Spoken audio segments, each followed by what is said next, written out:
That's the mixing of materials. त्यामध्ये manufacturing करण्यासाठी आपल्याला कुठले कुठले मटेरियल लागणार आहेत. First one argillaceous material and second one calcareous material. तर पेज नंबर 2 वरती बघा. These materials are mixed thoroughly. The mixing of raw materials can be done in two ways. Mixing of raw materials, one by wet process and second one is dry process. तर आता आपल्याला हे study करायचंय what is mean by wet process and what is mean by dry process. तर ह्या काय झाल्या तुमच्या मिक्सिंगच्या दोन प्रोसेस.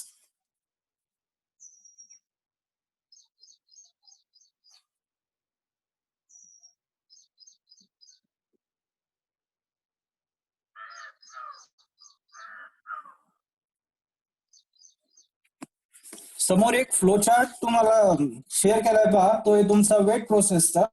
तर अगोदर वेट प्रोसेस बद्दल बघू. What is mean by actually a wet process. ते डायग्राम किंवा फ्लो चार्ट दिसतोय सर्वांना.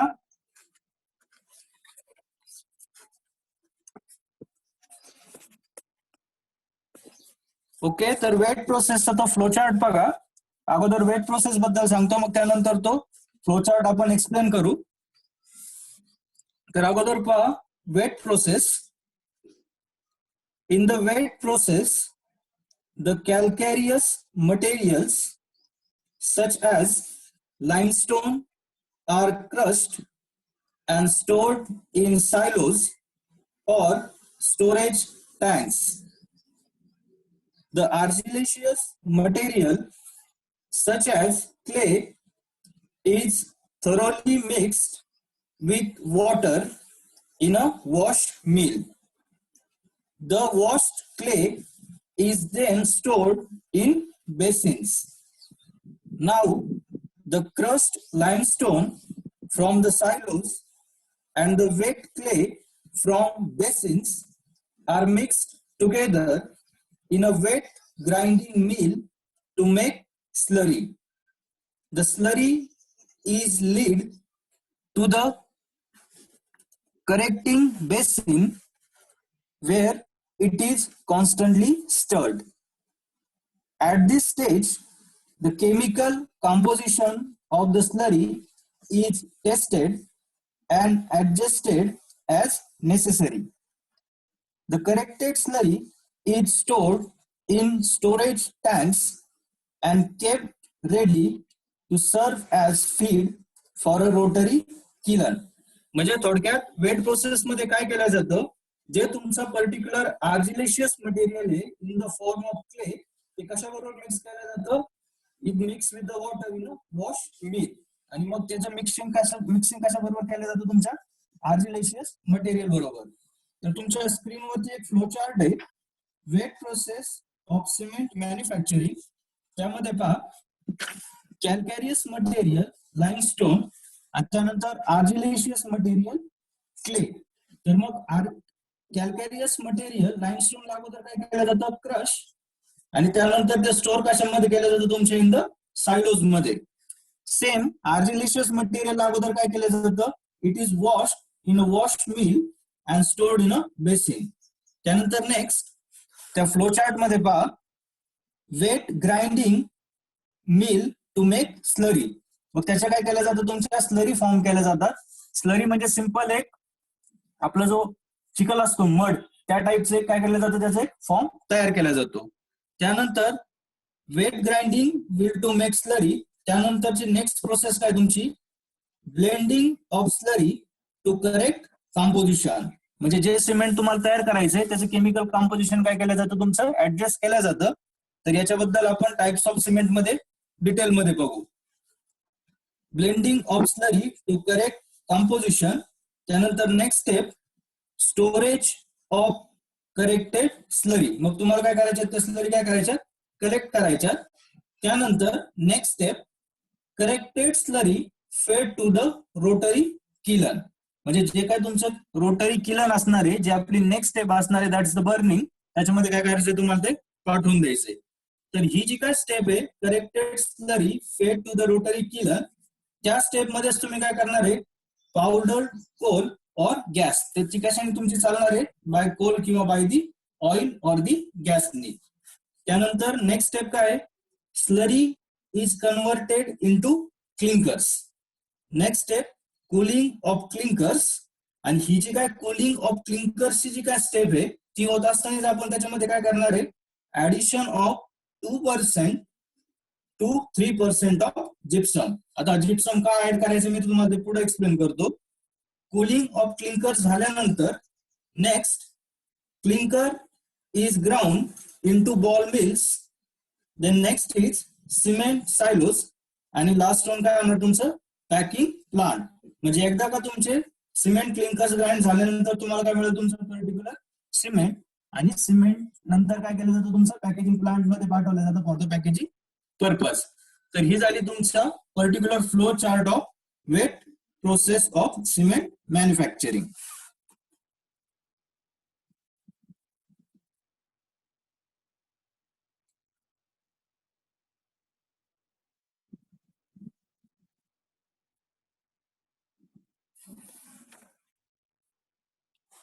त्यानंतरचा पॉइंट पहा, that is your wet process of cement manufacturing. स्क्रीनवरती पहा फ्लो चार्ट दाखवलाय तुम्हाला तुमचा ड्राय प्रोसेसचा. तर ड्राय प्रोसेस मध्ये आपण बघू, the boulders of limestones up to 1.2 meter size are transported in a huge dumpers and dumped into the hoppers of the crusher. The limestone is now crushed to a size of 75 mm. The crushed limestone is moved from the crusher by a series of conveyors for stacking. The argillaceous material is also crushed and stacked like the limestone. The crushed materials are checked for calcium carbonate, lime, alumina, ferrous oxide, and silica contents. Any material found short is added separately. The materials are then ground to the desired degree of fineness. The dry powder, called the raw meal, is then further blended and corrected for its right composition and mixed by means of compressed air. The aerated powder tends to behave almost like liquid, and in about 1 hour of aeration, a uniform mixture is obtained. The blended meal is further sieved and fed into a rotary disc called granulator. A small quantity of water, about 12% by weight, is added to make the blended meal into pellets. This is done to permit air flow for exchange of heat for further chemical reactions and conversion for the same into clinkers in the rotary kiln. तर ही झाली तुमची particular dry प्रोसेसची method. तर त्याचा flow chart बघा. Flow chart खूप simple आहे. अगोदर वेट प्रोसेस मध्ये काय होतं, जे काय तुमचे आर्जिलेशियस मटेरियल होते त्याला आपण काय करत होतो? वॉश करत होतो, तिने वॉश मिल. आणि त्यामुळे ती प्रोसेस मध्ये मटेरियल्स कसे होते ते तुमचे ना वेट फॉर्म आणि ड्राय फॉर्म. आणि ड्राय प्रोसेस मध्ये सिंपल काय, दोन्ही मटेरियल कसे युज केले जातात इन पावडर फॉर्म. तर समोरच्या स्क्रीनवरती पहा तुमची ड्राय प्रोसेसचा फ्लो चार्ट आहे. त्यामध्ये पहा calcareous material that is limestone, तो काय केला जातो? First crush, then fine grinding in a ball mills and tube mills, आणि त्यानंतर तो काय केला जातो? तुमचा स्टोअर केला जातो. Same process for the argillaceous material, that is crushing, then fine grinding in a ball mills and tube mills, and then the store. मग त्यानंतर नेक्स्ट स्टेपला काय केलं जातं, mixing of crushed material through compressed air. त्यानंतर next in granulator, then storage tank, त्यानंतर rotary kiln, त्यानंतर formation of clinkers, then cooling of clinkers, आणि त्याच प्रोसेस मध्ये काय addition of 2% to 3% of gypsum, त्यानंतर grinding of clinkers in ball mills, then store in silos and packing plant. तर दोन्ही mixing process मध्ये फरक होतो एकच आहे, एकदा आपण काय करतो मटेरियल वेट करतो आणि एकदा कशी असतात तुमची ना ड्राय फॉर्म मध्ये. तर जी काय तुमची ड्राय प्रोसेस ऑफ मिक्सिंग आहे ती काय केली जाते, मोस्टली काय केली जाते उपयोगात आणली जाते as compare to your wet process. तर ही झाली first stage of manufacturing of cement, that is your mixing of materials, and that particular stage includes two methods.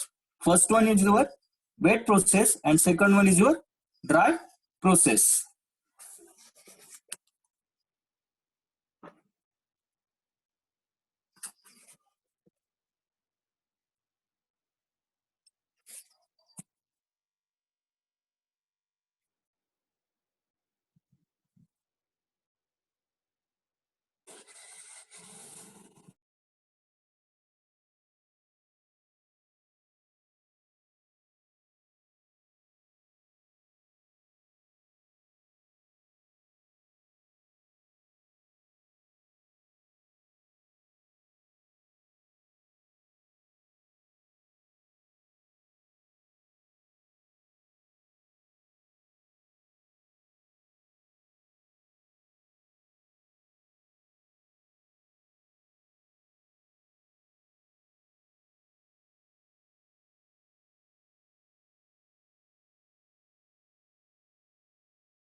अरे ते थोडंसं नेटवर्क प्रॉब्लेम आहे. तर समजली first step, mixing of materials. त्यानंतर आपल्याला नेक्स्ट बघायची आपली बर्निंग.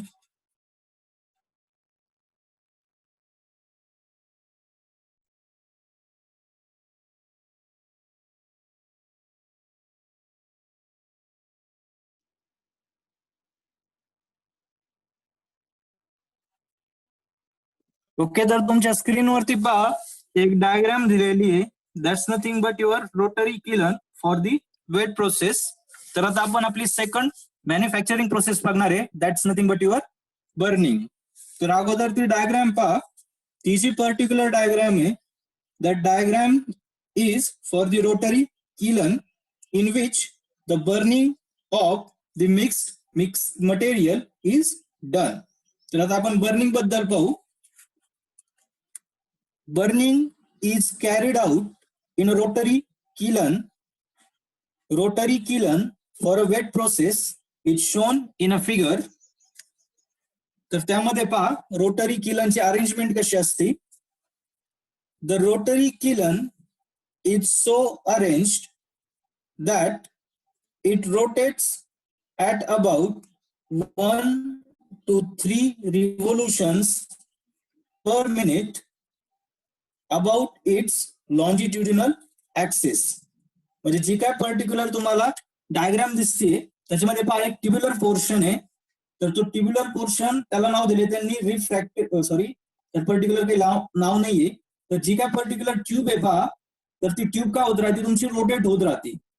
तर तिच्यामध्ये पहा वेगवेगळे झोन्स दिलेले आहेत त्यांनी.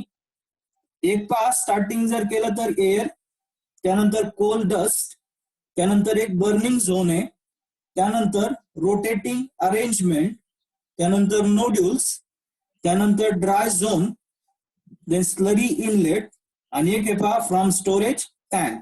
आणि बॉटमला काय दिले त्यांनी कूलर, आणि खाली काय पहा क्लिंकर्स कलेक्ट होताना दिसतात पहा त्यामध्ये.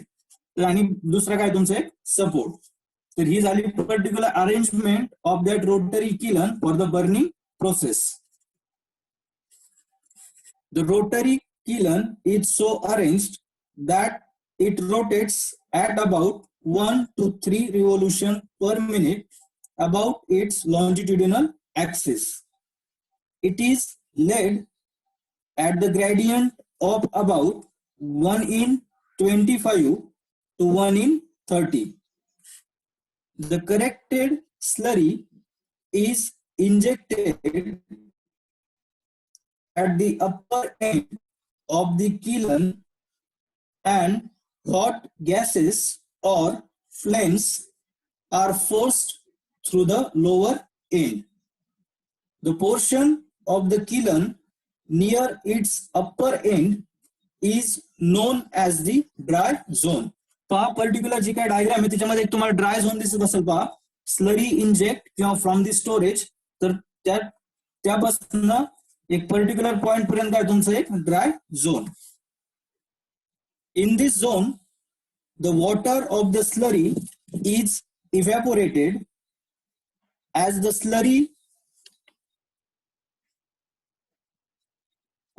slurry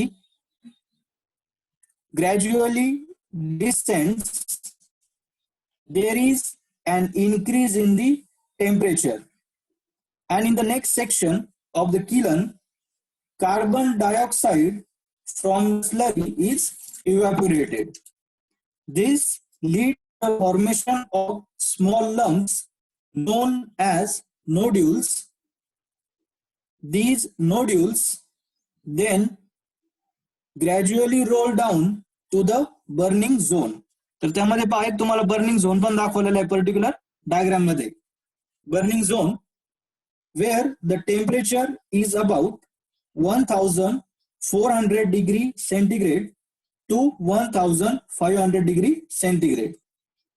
In the burning zone, the nodules are calcinated and formation of small, hard, dark, greenish blue balls known as clinkers takes place. तर ही जी काय पर्टिक्युलर प्रोसेस आहे त्याच्यामध्ये काय केलं जातं फक्त तुमचं जे मिक्स केलेलं जे मटेरियल आहे ते कशामध्ये पास करतो आपण एका रोटरी किलन मध्ये आणि त्याच्यामध्ये काय असतात तुमचे वेगवेगळे झोन्स असतात. इनिशियल झोन काय असतो तुमचा ड्राय झोन त्यामध्ये काय येतात तुमच्या स्लरी त्याच्यामध्ये कलेक्ट केल्या जातात. त्यानंतर जसजशा तुमच्या स्लरी किंवा तुमचं मटेरियल पुढं ते जात राहतं तसं काय होतं तिचं पर्टिक्युलर टेम्परेचर काय होतं तुमचं इन्क्रीज होत चालतं आणि लास्ट स्टेजला तुम्हाला काय मिळतं पर्टिक्युलर तुमचे क्लिंकर्स. तर ही झाली तुमची burning process.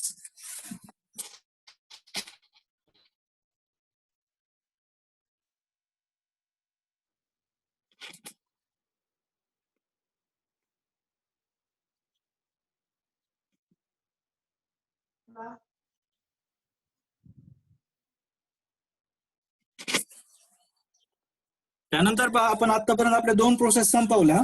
First one is your mixing आणि मिक्सिंग मध्ये कुठल्या कुठल्या आपण बघितल्या एक dry mixing and second one wet mixing. त्यानंतर आपण काय स्टडी केलं तुमचं बर्निंग त्याच्यामध्ये काय बघितलं आपण how the clinkers are form. आणि त्यानंतर आपली लास्ट स्टेज कुठली असणार आहे किंवा last process that is nothing but your grinding. आता बर्निंग प्रोसेस मध्ये काय झाले तुमचे क्लिंकर्स फॉर्म झालेत आणि तेच काय करायचे तर आपल्याला ग्राइंड करायचे जेणेकरून जे काय तुम्हाला पर्टिक्युलर सिमेंट दिसतं in the form of powder तर ते कशामध्ये केलं जातं तुमच्या ग्राइंडिंग मध्ये. तर स्क्रीनवरती पहा एक पेज शेअर केलंय तर त्यामध्ये पहा B3 आहे ग्राइंडिंग. ते आपण आता ग्राइंडिंग मध्ये पाहू. The clinkers obtain from the rotary kiln are ground to the required degree of fineness in a ball mill or a tube mill. म्हणजे सिंपल काय आपले क्लिंकर्स फॉर्म झालेले आहेत त्यालाच फक्त आपण काय करणार त्या ग्राइंड करून घेणार इन अ बॉल और इन अ मिल. त्यानंतर नेक्स्ट पहा त्याच्यामध्ये during grinding a small quantity of gypsum about 3% to 4% is added. पहा आपण जेव्हा फ्लोचार्ट बघितला होता पहा ड्राय प्रोसेसचा किंवा तुमचा वेट प्रोसेसचा त्याच्यामध्ये पहा कुलिंग ऑफ क्लिंकर्स नंतर एक स्टेज असते पहा addition of 2 to 3% of gypsum. तर ते कशासाठी करायचं ते पहा. Gypsum controls the initial setting time of cement. If gypsum is not added, the cement would set soon as water is added to it. Gypsum acts as a retarder and delays the initial setting action of the cement. तर ही झाली particular तुमची process of manufacturing of cement which includes the mixing of raw materials, then burning of mixed material, then grinding of the burning materials. And in mixing material, there is a two process. First one is your dry process and second one is your wet process. So this is simple manufacturing process of a cement. त्यानंतर next point आपल्याला study करायचा आहे. That's nothing but your basic chemistry of the cement.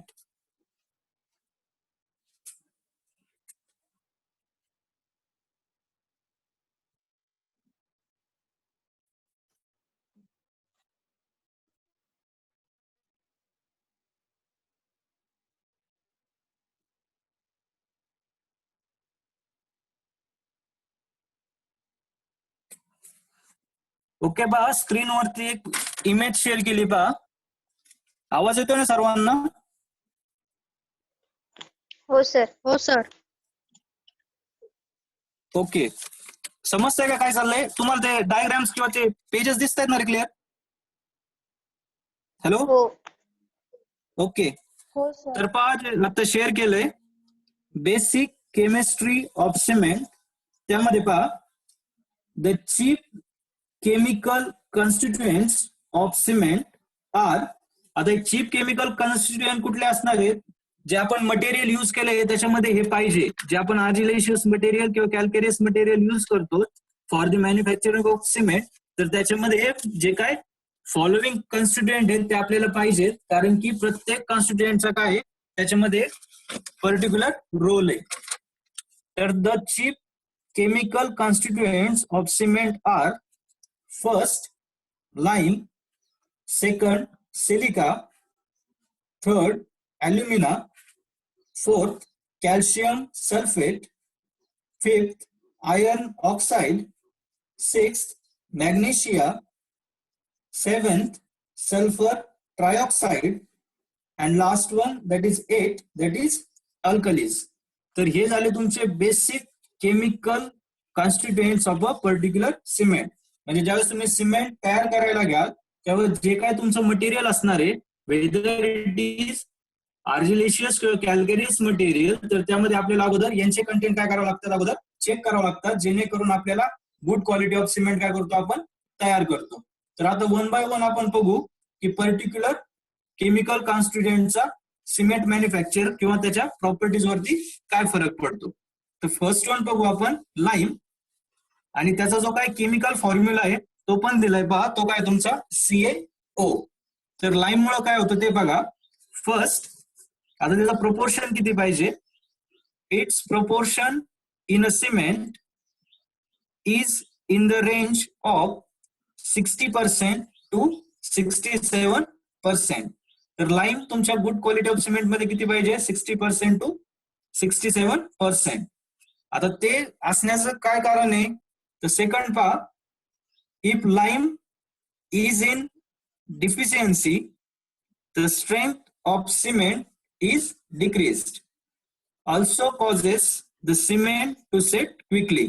म्हणजे जो काय particular तुमचा strength criteria आहे तुमच्या सिमेंटचा, which depends on the content of a lime. That's why lime should present in a cement manufacturing materials. त्यानंतर second chemical constituent is your silica, आणि त्याचा केमिकल फॉर्म्युला काय दिलाय तुम्हाला त्यांनी, SiO2. तर आता या सिलिकामुळे काय होतं किंवा सिलिकाचं पर्सेंटेज किती पाहिजे ते आपण अगोदर पाहू. The proportion of silica in a good cement is generally in the range of 17% to 25%. म्हणजे जी काय सिलिका पाहिजे किती पाहिजे तुम्हाला, 17% ते 25%. तर आता पर्टिक्युलर सिलिकामुळे काय होतं ते आपण पाहू. It imparts strength of the cement due to the formation of dicalcium and tricalcium silicates. आता हे जे काय पर्टिक्युलर आहेत dicalcium and tricalcium silicates, तर these are the chief constituents of a cement. तो आपला पुढचा पॉइंट मी तुम्हाला त्याच्यामध्ये ते समजून सांगतो.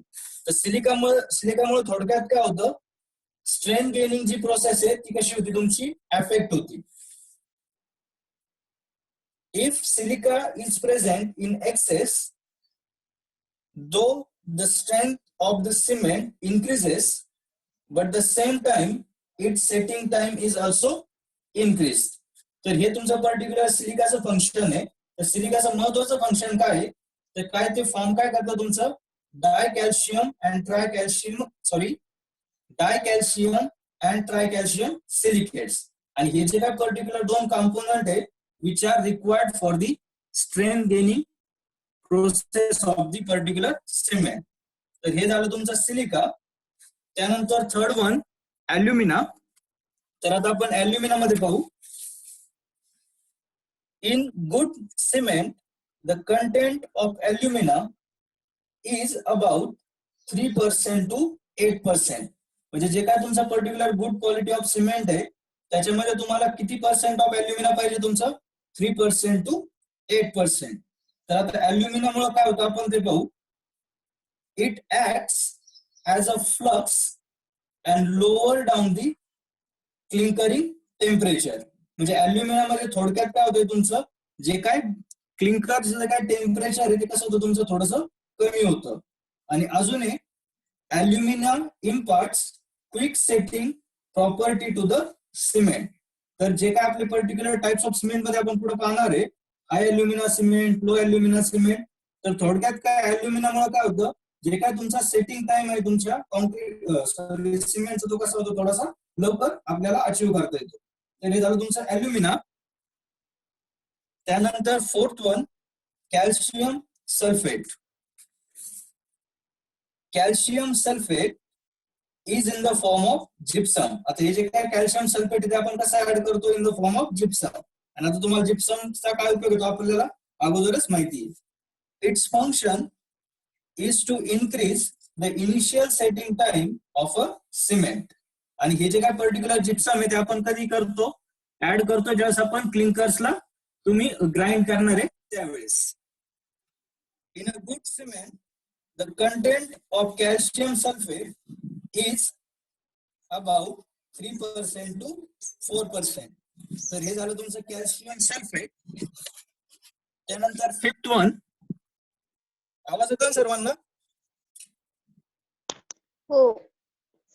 Okay. Fifth chemical constituent is that's your iron oxide. आणि त्याचा केमिकल फॉर्म्युला काय दिलाय त्यांनी, Fe2O3. आता या आयर्न ऑक्साइड मुळे काय होतं ते बघू आपण. Iron oxide imparts color, hardness and strength to the cement. म्हणजे आयर्न ऑक्साइडचा उपयोग काय तुमचा कलर देण्यासाठी, हार्डनेस साठी आणि स्ट्रेंथ साठी. A good cement should have 3%